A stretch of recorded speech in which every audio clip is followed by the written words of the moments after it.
জামাত কর্মী যারা আছে তারা যেমন সমাজকর্মী, তারা চাঁদাবাজি করে না, তারা আজ লুণ্ঠন করে না, তারা মানুষের মাথায় লাঠি দেয় না। একটাই কারণে, আমি যতটুকু দেখলাম এই 1 বছর 1 মাসে জামাতে যত মানুষ আছে কেউ বসে খায় না, প্রত্যেকটি মানুষ কাজ করে খায়।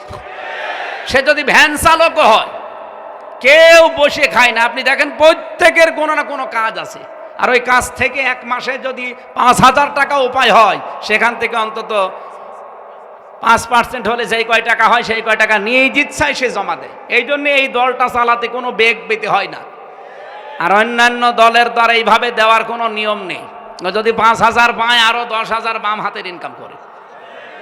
এই জন্য আহ্বান জানাচ্ছি, আমি নিজে বুঝেছি, এদেরকে দেখলাম এরা ফাক্ক রকাবা করতে চায়, এরা দাসত্ব মুক্ত করতে চায় মানুষকে, মানুষের দাস থেকে আল্লাহর দাস বানাতে চায়। এরা মানুষের দুয়ারে দুয়ারে খাবার পৌঁছিয়ে দিচ্ছে। আমিরে জামাত সুস্থ ছিল যখন, দেখেননি এত পর্যন্ত পানির ভেতরে নেমে মাথায় ঝড়ি নিয়ে ফেনীতে, রংপুরে, সেই সুনামগঞ্জে উনি এগিয়ে চলে যাচ্ছে। 64 বছরের একজন বৃদ্ধ যুবক। কোন দলের মানুষকে তো আমি এইভাবে অ্যাক্টিভ হতে দেখলাম না, কারণ তারা এই আয়াত পড়েছে, আয়াতের শিক্ষা নেয়নি। 3 নম্বরে আপনাদের গুণাগুণ অর্জন করা লাগবে, ইয়াতীমান যা মাকরাবা। এখানে শব্দের দিকে খেয়াল করেছেন, ইয়াতীমান যা মাকরাবা, নিকটাত্মীয়র ভেতরে যারা ইয়েতিম, অসহায়, এই মানুষগুলোর দায়িত্ব নেওয়া লাগবে, খোঁজ খবর নেওয়া লাগবে। আমরা অনেকেই চাই মন থেকে, এটা বললে যদিও মা বোনেরা আমাকে খারাপ বলে, আমি তাও বলছি, অধিকাংশ পরিবারে আজ আমরা আমাদের নিজের নিকট আত্মীয় যারা যারা একটু দুর্বল অসহায়, তাদের হকগুলো আদায় করতে পারি না, শুধু আমার বউর কারণে। আমার বউ না, অন্যের বউ। আমারটা বললে আমি মায়ের খাবো, এটা রেকর্ড হচ্ছে। সম্মানিত মা বোনেরা, আপনারা যেখানে যেখানে বসে আছেন, রেকর্ড শুনতেছেন, কি করবেন আপনি? নাই 200 বছর হায়াত পেলেন, আপনার স্বামীর যে সম্পদ হচ্ছে আরো 10 গুণ বৃদ্ধি হলো। আপনি আরামে খেলেন, সন্তান জন্ম দিলেন, পেশাব পায়খানা করে শেষ করে কবরে চলে গেলেন, কি হবে বলেন?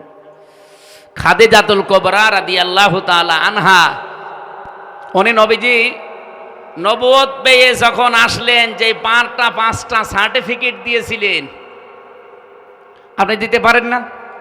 আপনি দিতে পারেন না কারণ আপনার কারণেই যে স্বামীগুলো আমরা আছি এই কাজগুলো করতে পারি না। খাদিজাতুল কুবরা ওই সময় বলেছিলেন, আবুল কাসেম, কাল্লা ওয়াল্লাহি লা ইখজিকাল্লাহু আবাদান ইন্নাকা লা তাসিলুর রহিমা।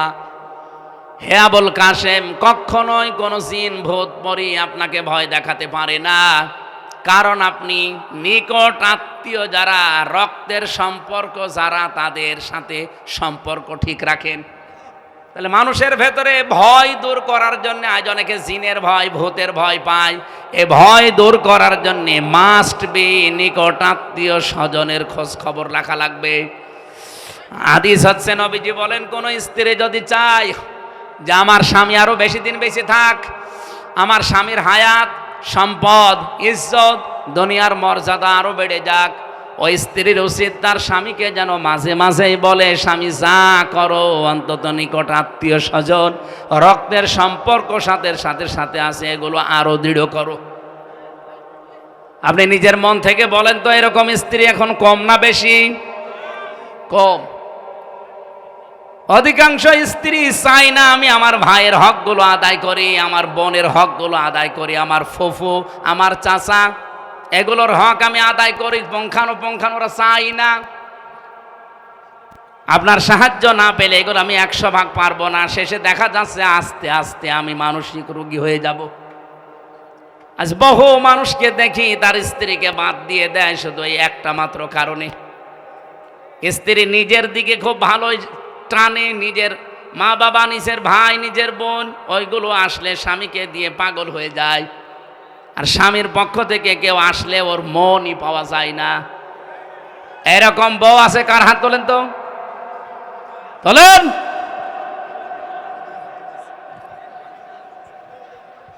যাদের এরকম আছে তারা সাবধান। সম্মানিতা মা বোনেরা, নামাজ পড়ে রোজা রেখে আর কালো বোরকা পরে আপনি কি করবেন? আপনি তো রক্তের সম্পর্কগুলো আরো দৃঢ় করার জন্য ছাড় দিয়ে হলেও চেষ্টা করবেন। সফল আমাকে দেখতে চান, এইভাবে আমাকে সফলতায় পৌঁছিয়ে দেন। আও মিসকিনান দা মাতরবা, তুরব থেকে এসেছে। তুরব মানে ধোলা মলিন, ধোলা বালি। যারা ধোলা মলিন পথে ঘাটে, স্টেশনে, বাস স্ট্যান্ডে, রাস্তাঘাটে যারা ধোলা মলিন অবস্থায় থাকে, এই মানুষগুলোর যারা ছিন্ন বিচ্ছিন্ন, যারা ছিন্নমূল বলা হয়, এদের কাছে যারা এগিয়ে যায়, এদের মাথায় অন্তত একটু হাত বুলিয়ে দেয়, শান্তির পরশ পেয়ে এই মানুষগুলো একটা তৃপ্তির হাসি দেয়। নবীজি জানিয়েছেন, একটা এতিমের মুখের এই তৃপ্তির হাসি আল্লাহর আরশ পর্যন্ত তোমার উপরে খুশি হয়ে যায়। আপনি 20 তলা বিল্ডিং বানিয়েছেন, সেই রকম বিউটিফাই করে জাঁকজমকপূর্ণ একেবারে একত পাথর দিয়ে, বিভিন্ন মার্বেল পাথর নিয়ে এসে কাবায় যে পাথর সাজানো আছে ওই পাথর দিয়ে আপনি বানিয়েছেন।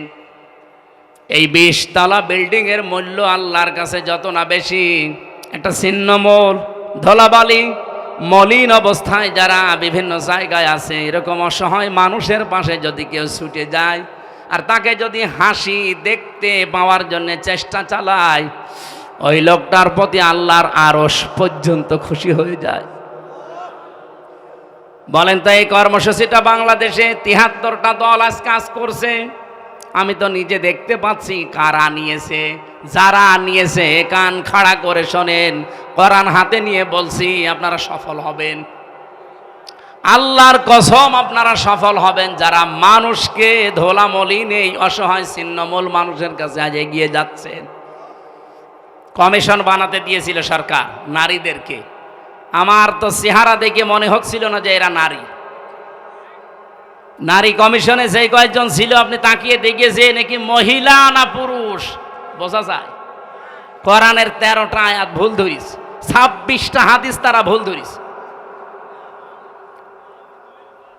আমার ভাইরা, আমি যে কথা এখান থেকে নিয়ে আসতে চাই, আপনি নারী কমিশনারে বসে, কমিশনে বসে এই জায়গায় যদি কোরআনে কারিমের এই নির্দেশগুলো নিজে পালন করে 92% মুসলমানের দেশে বাস্তবায়নের জন্য ডক্টর মোহাম্মদ ইউনূসকে আপনারা চেষ্টা চালাতেন, আজ যে কথাগুলো উঠতেছে আলেমদের পক্ষ থেকে, একটা কথাও আলেমরা এদেশে বলতো না, মুসলমানেরা বলতো না, আর আপনাদের পক্ষে থাকতো। আপনি কি করলেন? বলে যৌনকর্মী যারা আছে তাদেরকেও নাকি শ্রমিকের মর্যাদা দেওয়া লাগবে। একটা কথা হইল, তারা সারাটা জীবন নির্যাতিত। যৌনকর্মী যারা আছে, আমি একটা সাক্ষাৎকার পেয়েছিলাম এই গোয়ালন্দ ঘাটের।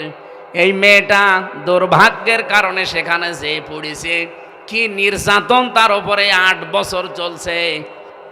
এক দিন 8, 10, 15, 20 জন করে তার ইউজ করে, ব্যবহার করে, কিন্তু কাঙ্ক্ষিত মানের টাকা পয়সা তার দেয় না।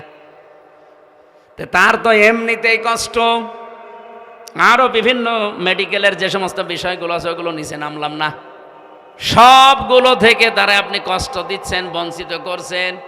তার একটা পেশা হলো, আর আপনি তাকে শ্রমের মর্যাদা দেওয়ার জন্য উঠে পড়ে লেগেছেন। আমার মনে হয় তাদেরকে শ্রমের মর্যাদা না দিয়ে আপনি নিজে ওই শ্রমের মর্যাদা নেন।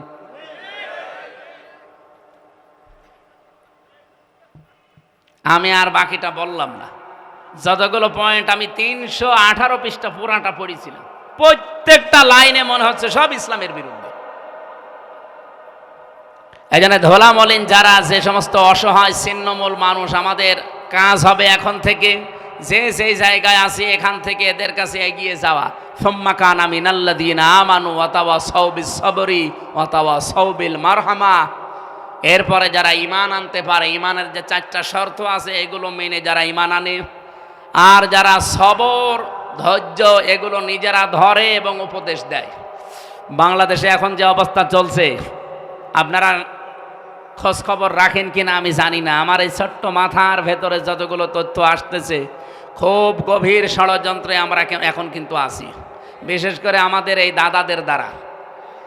ওরা চাচ্ছে যে কোনো কায়দা এখানে একটা হট্টগোল বাঁধিয়ে আন্তর্জাতিক মহলের কাছে দেখাতে চায় যে দেশটা জঙ্গি রাষ্ট্র, এই দেশে টুপিওয়ালাদের কাজ কারবার বেড়ে যাচ্ছে। আমরা এই জন্য খুব সতর্কতার সাথে পা ফেলতে চাই। কেউ যদি পায়ে পা দিয়ে ঝগড়া করতে চায়, দোলা ভাই বলে অন্তত ফিরে আসা দরকার এখন। অথবা সৌবি সবরি, সবর ধৈর্যের সর্ব উৎকৃষ্ট প্রমাণ এখন দিতে হবে। অথবা সৌবিল মারহামা, একে অপরকে রহম, এই যে রহম ছাড়া এখন আর উপায় নেই। আল্লাহ রাব্বুল আলামিন যে গুণাগুণগুলো কোরআনে সূরা বালাদের 11 থেকে 16 নম্বর আয়াতে দিলেন, এগুলো যারা পালন করতে পারে রব্বুল আলামিন জানিয়েছেন উলাইকা আসহাবুল মাইমানা, এরাই হচ্ছে সৌভাগ্যশালী।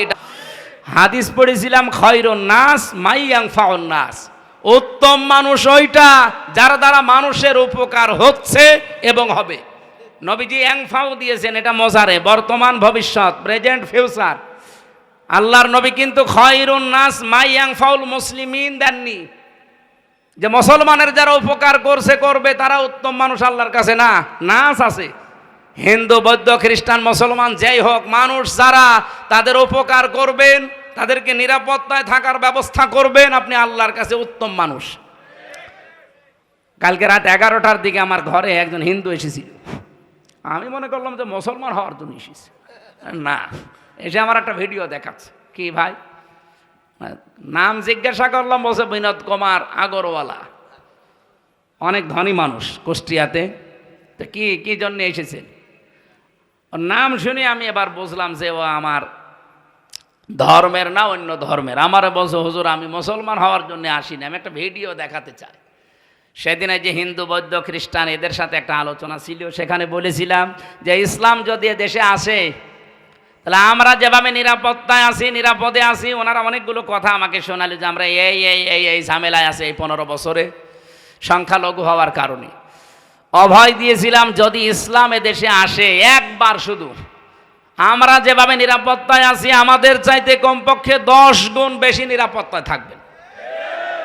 আমির জামাত ঘোষণা দেয় নিয়ে দেশে মসজিদ যদি পাহারা দেওয়া না লাগে, মন্দিরও পাহারা দেওয়া লাগবে না? বলেন বলেন। ওনাকে অভয় বাণী দিয়েছিলাম যে এই দেশে জামাত ইসলামের ঘোষণা, 300 এমপি তারা ঘোষণা দিয়েছে, যদি এমপি পাশ করে তারা আপনাদের ভোট নিয়ে আল্লাহর রহমতে 100 টাকা নিয়ে এমপি হলে 5 বছরে 1 টাকাও বাড়বে না, আর যারা যা আছে কমে যাবে। ওনার নাকি এই কথাটা খুব বেশি ভালো লেগেছে, আমার ভিডিও দেখাচ্ছে। আমার ভিডিও না দেখে আপনি একটু মুসলমান হলে ভালো হয় না? তা আমরা শুধু মুখে বলা আমিরে জামাতের ঘোষণা শেষ করেই না, আমরা এটা কাজে দেখাতে চাই। আর দেশে আমি সারা বাংলাদেশ তো ঘুরছি, আমি দেখতে পাচ্ছি যে জোয়ার এবার উঠেছে। আমার মনে হয় এই জোয়ারে এবার ইসলামকে সংসদ পর্যন্ত নিয়ে যেতে পারে। আর একবার যদি নিয়ে যায় না, কিয়ামত পর্যন্ত ইসলামের হাত থেকে দেশ আর কেউ নিতে পারবে না, সে যত বড় ষড়যন্ত্র করুক না কেন। আমরা এবার একটু দেখানোর সুযোগ পেয়েছি, দল মত নির্বিশেষে ইসলাম যারা মানে। আগে একটা কথা ছিল যে 2 জন ইংরেজি শিক্ষিত মানুষ এক জায়গায় থাকতে পারলে টুপিওয়ালা 2 জন এক জায়গায় থাকতে পারে না, কিন্তু এটা ভুল প্রমাণ হয়েছে। এবার সব টুপিওয়ালা প্রায় এক জায়গায় এসে গেছে, কয়েকটা ছিঁড়া ছোটা বাদ দিয়ে। ওগুলো হুজুর না, ওগুলো খেজুর, ওগুলো ওলামা লীগের মতো, বালাম বিন বাওরার মতো, ফরিদ উদ্দিন মাসুদের মতো। ওগুলো আলেম বললে গোনা হবে, আলেম নামে ওগুলো জালেম। এই জন্যে দেখতেছি এখন সব যেহেতু এক হয়ে গেছে অলরেডি। মাওলানা মামুনুল হক মাঝে মাঝে খাবার সময় আমারে বলতো, হামজা কি ভাবতাম বাইরে, আরে ভেতরে এসে কি দেখছি। বাইরে আমি টুপি নিয়ে ফতোয়া দিতাম, জোব্বা নিয়ে ফতোয়া দিতাম, আর এখন এসে দেখছি জালেমরা সব এক জায়গায় করে তালা মেরে রেখেছে। আল্লাহ যদি বাইরে কোনোদিন নিয়ে যায়, যাই করি অন্তত এবার আমরা এক হব, সেইটাই উনি চেষ্টা চালিয়েছিল সারা দেশে। আমার মনে হয় সফল হচ্ছে এবং হতে যাচ্ছে ইনশাআল্লাহ। ইসলামের বাক্স আপনারা শোনেননি, এবার শুধুমাত্র একটা হবে। আমরা এই কথা এতদিন যে মিথ্যা কথা শুনতাম যে টুপিওয়ালা 2 জন এক জায়গায় হতে পারে না, এটা যেন আবার মিথ্যায় প্রমাণিত হয়। আল্লাহ রাব্বুল আলামিন আমাদের এক এবং নেক হওয়ার তৌফিক দেন। আমার আজকে 5টা অনুষ্ঠান চলছে এটা নিয়ে, 5টা, সেই সকাল 7টা থেকে আরম্ভ হয়েছে, এই 12টা 10 বাজে এখন। আমি এমনি রাতের খাবার খাইনি, এরপরে আমার আরও কিছু কাজ বাকি আছে, আমি আর টানতে পারছি না। কালকে সারাদিন ঝিনাইদহে সারাদিন ব্যাপী অনুষ্ঠান আছে। আবার আসলে পরিবেশ আমাদের অনুকূলে থাকলে আবার কথা বলবো ইনশাআল্লাহ। আল্লাহুম্মা আমিন। লা ইলাহা ইল্লা আনতা সুবহানাক ইন্নী কুনতু মিনাজ জালিমিন। রব্বুল আলামিন, আলেমদের মর্যাদা সম্পর্কে যে কথা প্রথমে বলেছিলাম, আলেমদেরকে নাকি তুমি কিয়ামতের দিন আলাদাভাবে পর্দা দিয়ে ঢেকে বিচার করবে, জনসম্মুখে বিচার করবে না। আজ আমরা যারা এখানে আলেম বসে আছি, আমাদের এলেমের যে হক আমরা আজ অনেকে আদায় করতে পারি না। কিয়ামতের দিন আমাদের অপমানের কাতারে দাঁড় করিও না। গোপনে আল্লাহ চাদর দিয়ে ঢেকে গোপনেই তুমি আমাদেরকে তোমার গাফফার নামের খাতিরে মাফ করে দিও। আজকের এই বিশাল আয়োজনে যারা শ্রম দিয়েছে, টাকা দিয়েছে, সময় দিয়েছে, যে যেইভাবে কোরআন শুনতে এগিয়ে এসেছে এই বৃষ্টির ভেতরে, এই বৃষ্টিমুখর দিনেও যাদেরকে আটকাতে পারে নাই, এদেরকে জান্নাতের জন্য কবুল করে নাও। আমার কণ্ঠটা তুমি কোরআনের জন্য ভিক্ষা দাও। আমাকে তুমি এমন এলেম দাও, এমন প্রচার মাধ্যম আমাকে দান করো, সহজ সরল ভাষায় মানুষের কাছে কথা বলতে পারে সেই তৌফিক ভিক্ষা দাও। রব্বুল আলামিন, মেয়েরা যারা বসে আছে পর্দার আড়ালে, এদেরকে খাদিজার মতো, আয়েশার মতো বানিয়ে দাও। শয়তানের খপ্পর থেকে এদেরকে বাঁচাও। বড় আশা নিয়ে হাত তুলেছি, এই চরম চোখে দেখতে চাই বাংলাদেশটা ইসলাম দিয়ে চলছে। জেলখানায় 3টা বছরই আমি মাঝে মাঝেই দোয়া করতাম, আল্লাহ কিছু যদি জীবনে না দাও, চর্ম চোখে দেখার সুযোগ করে দিও যে তোমার কালাম দিয়ে এই দেশটা চলছে। আমাদের দোয়াগুলো তুমি কবুল করো। আমাদের এই চর্ম চোখে দেখার তৌফিক দাও। 56,000 বর্গ মাইল তোমার কালাম দিয়ে চলছে। কোরআনের নিয়ম নীতি দিয়ে চললে দেশটা কেমন শান্ত হয় আমি নিজে দেখে এসেছি। আফগানিস্তান, সৌদি আরবে 100 ভাগ নেই, যতটুকু আছে তারপরও শান্তি আছে। মালয়েশিয়াতে 100 ভাগ নেই, যতটুকু আছে তারা নিরাপত্তায় আছে। আমাদের এই দেশটাও আমরা এভাবে নিরাপত্তার নগরী বানাতে চাই। নগরী নামে একটা সূরা থেকে যে আলোচনাগুলো করেছি, সফল হওয়ার জন্যে এই 5টা গুণ আমাদের সবাইকে তুমি ভিক্ষা দাও। আমরা যারা অসুস্থ আছি, শেফায়ে কামেলা আজেলা নসিব করো। নবীজির হাদিস পড়েছিলাম, ফাত্তাবিউস সিরাতাল আযম। তোমাদের ভেতরে তাড়াতাড়ি দ্রুত যারা ইসলাম জমিনে কায়েম করার চেষ্টায় আছে, যারা পারে, সম্ভাবনা বেশি আছে, তাদেরকে সাপোর্ট করবা, তাদের অনুসরণ করবা, তাদেরকে ইত্তেবা করে চলবা। এই বাংলাদেশে যাদের দ্বারা ইসলাম তাড়াতাড়ি ব্যক্তি জীবন থেকে আন্তর্জাতিক জীবন পর্যন্ত কায়েম হওয়া সম্ভব, আল্লাহ মন থেকে তাদের পেছনে থাকার তৌফিক দাও। এই মাদ্রাসার মাহফিল, মসজিদের মাহফিল, এটা কবুল করো।